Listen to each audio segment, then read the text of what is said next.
everyone, it's Lisa from Epic Yarn Gems. Today I'm going to be showing you how to make a traditional chevron stitch blanket. I'm actually making this blanket for my youngest son. He wanted a blanket that didn't have a lot of holes in it. So when I was researching, I found the chevron pattern, and if you use a single crochet, there really isn't a lot of holes in it. He also picked the yarn that he wanted to use, and he picked the Caron cakes, and the color of this cake is pistachio. And since he wanted it to be something without a lot of holes, I decided to use my 5mm hook just to make it a little bit tighter. So with this blanket, how I did the counting was from peak to valley or valley to peak.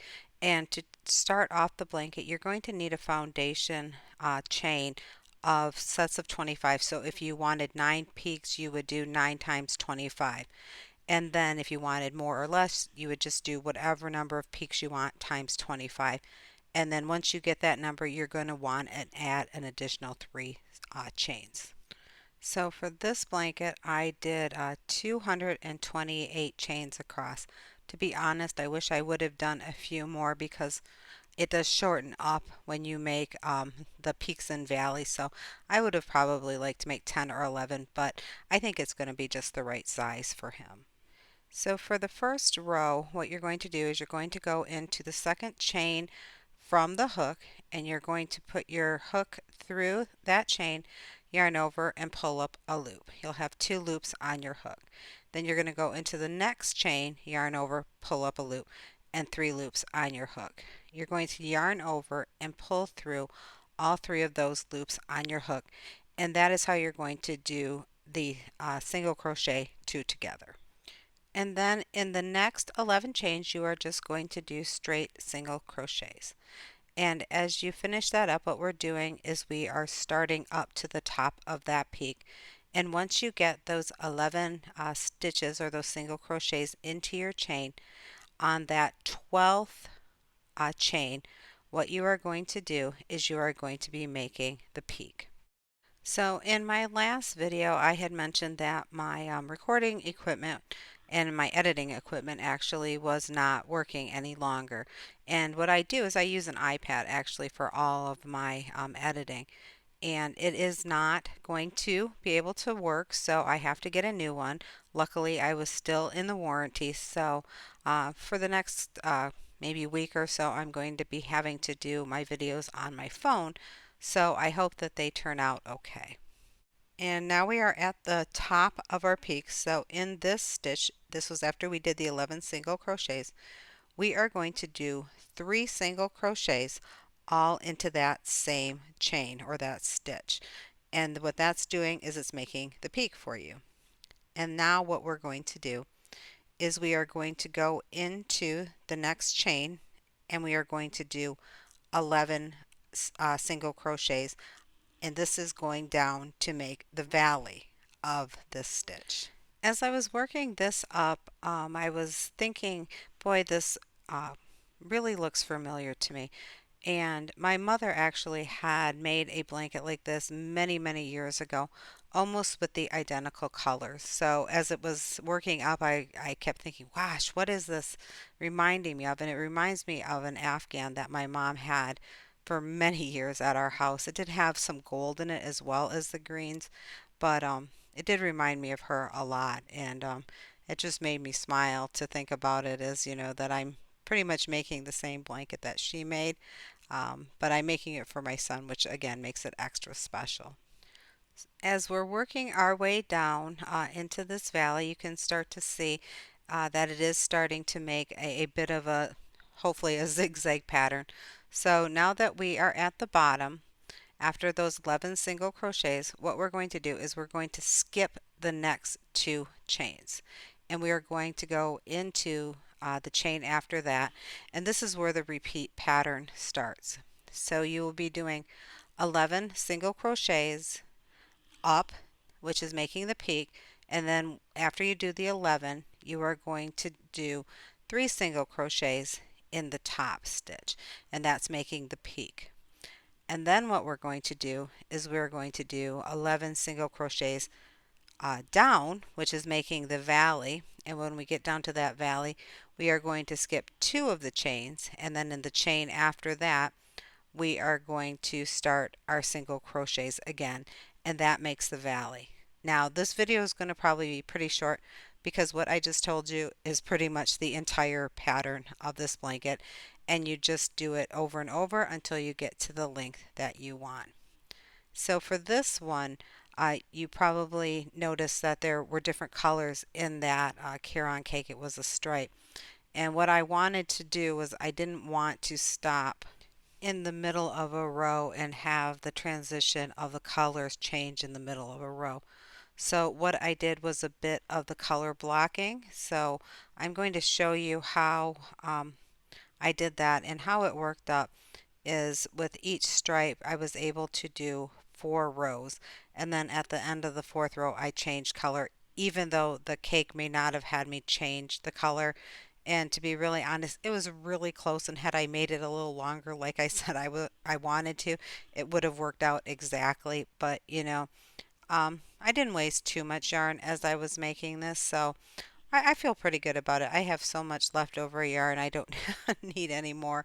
But I did have some, and I'm continuing to make this blanket. I haven't totally finished it yet, but I thought I would share the pattern with you since it is a pretty easy one, and the pattern just repeats over and over, and it really does work out pretty cool.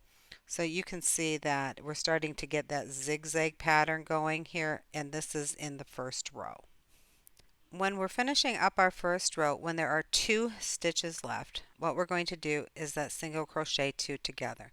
So we'll put our hook into that chain, yarn over, and pull up a loop, and then we're going to go into the next chain, yarn over, and pull up a loop, 3 loops on your hook, yarn over, and pull through all 3. So each row you're going to start with that single crochet 2 together, and you're going to end with that single crochet 2 together. So here is where we're going to turn. So you do a chain 1 and turn your work, and you are going to, like I said, you're going to start with the single crochet 2 together. So in that first stitch we're going to go under both V's, yarn over, pull up a loop, go into the next one under both pieces of strand of the V, yarn over and pull up a loop, and then pull through all 3. And then what you're going to do is just straight single crochets all the way to the top of the peak. You're going to do 11 of those single crochets, and then when we get to the very top, that's where we did the 3 single crochets all in the same stitch. So what you're going to do is you're going to be at the very top. So in the middle of those 3, you're going to be in the center one, and you are going to do 3 single crochets all in the same stitch again. So here we are at the top, and like I said, you will be working in that center of the 3 that we did from the previous row, and you will be doing that single crochet 3 of them in that one stitch. And now we're going to be working down into the valley. And as we go down into the valley, we are going to do 11 single crochets down into that valley. And then when we get to the bottom, we're going to do exactly like we did in the first row, where we skip 2 stitches and then go back up with 11 single crochets until we get to the peak. So as you can see, this is just a total repeat pattern with the 11 up, 3 together, 11 down, skip 2, 11 up, 3 together, 11 down, skip 2. And that is the entire stitch. And that is the entire blanket, to be very honest. The big thing with this is to make sure that you are keeping count.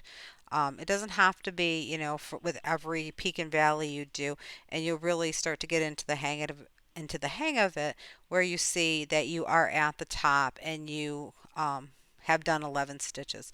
But if you do get off, your peaks and valleys are going to be a little wonky. The other thing that I wanted to make note of is if you wanted this blanket to look more like it had ridges and rows, what you could do rather than doing a straight single crochet, what you could do is you could go into the back loop only, and that would make it look more like it had more of a texture and it more like rows. I always think it looks like rows of corn. But that would be another thing that you could do to add some variety to the blanket. And as you can see, it is curling up a bit, but this is really just the first row. So once you get going, it does straighten itself out. One thing that you might want to do is you might want to watch the tension of your stitches, because if you do them too tight, it does curl a little bit. So you just want to make sure whatever tension you're doing that you're keeping that consistent all the way through the entire blanket. But as you can see, it does curl, but it does work out if you just keep doing more rows. As you get to, 4, 5, and 6 rows of this, that curl actually goes away on its own. And as we continue to work, you can start to see the zigzag pattern that is emerging. It is, a work in progress, and those zigzags actually get more defined as you continue to move. And that is really the entire pattern. But I also wanted to show you some things that you might want to know as you're doing this. So the first thing I want to show you is how to change your color at the end of a row. So the last stitch is those last two stitches where you do this single crochet two together.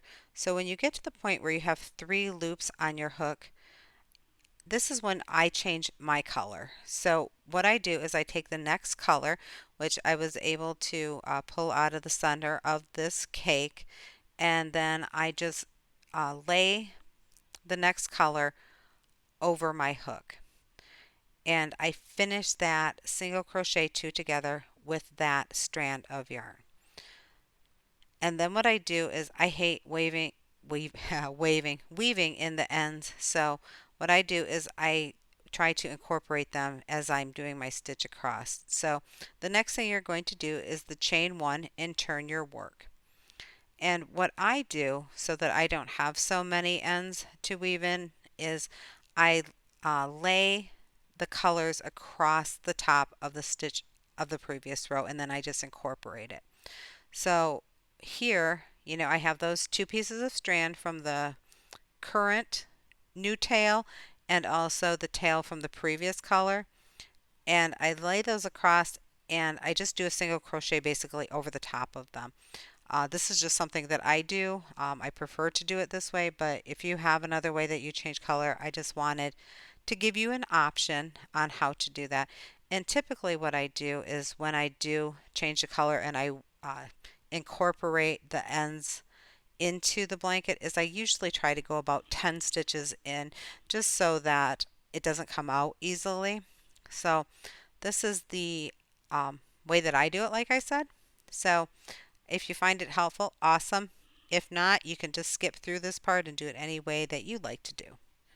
So after I have, changed the color and I've gotten to the end of the ends, it's just the same as you normally would do. You just don't have those strands laying over the top. And it is, like I said, the same pattern: 11 up, 3 together, 11 down, skip 2. So that is just option for you if you want to change your colors the way that I do. Like I said, I cut them off a little early because I wanted to have the colors blocked. I didn't want the blanket to change color in the middle of a row. So the next thing I want to show you is if you run out of the color you're working on in the middle of a row, on how you're going to join the same color. So I have a video on how to do I think it was called the magic knot. I saw how to do this another way, which I thought was pretty cool, and it does make a nice tight thing, or a nice tight knot. So I wanted to show you. So you take the two ends that you have, and you're just going to crisscross them and then do another one under the other. And to me, it looks like little sunglasses at the bottom. Then you take the two ends that are at the top, uh, cross them, pull one under the other, so it looks like it has little sunglasses at the top again. And then you just pull the ends tight. And when you do that, it makes a really nice tight knot. Don't pull it too hard because you might rip your yarn. But then you can just cut off those ends or weave them in, whatever works best for you. But I really liked how this join worked. The other one, I really like that still as well. But I saw someone else do this, so I thought I'd give it a shot and share it with you. as I'm working this blanket up, I will show you the finished work once it is done. I hope my son likes it. I think he will since he picked the colors. But if you have any comments or questions, please feel free to contact me. All my information will be down in the description. And thank you for joining me today. I really appreciate it. I hope you like this video. If so, give it a thumbs up, share it out, leave me a comment. And as always, peace, love, and happiness to you all. Take care.